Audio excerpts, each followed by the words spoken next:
Sing ngomong seneng-seneng ya sapa? Nyatane mau neng kono tak delokke saka kadowan doting geni.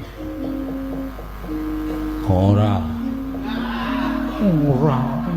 ngaku wae senengane ngono kuwi.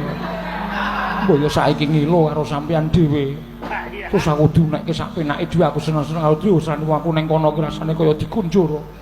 Saiki kula tak takon karo sampean, sampean bojone pira?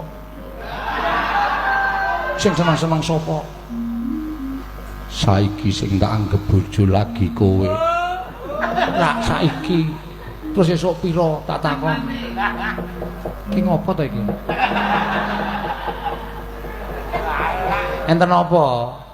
Sengit wong kene iki rasane ora seneng mapan ning negarane dewasa iki kok diunekke seneng-seneng sapa wedok sing ora nesu wedok. Aku di ning kono dianggap seneng-seneng. Sampeyan yo salah. Sampeyan niku kleru. Nika niku atine kerojah raja mergo pisah karo sampeyan. Lah sampeyan niku ngerti cemburu sampeyan. Tenguk-tenguk nang taman.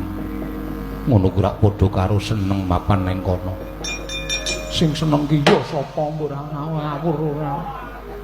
Duh, wis mulai kekerasan.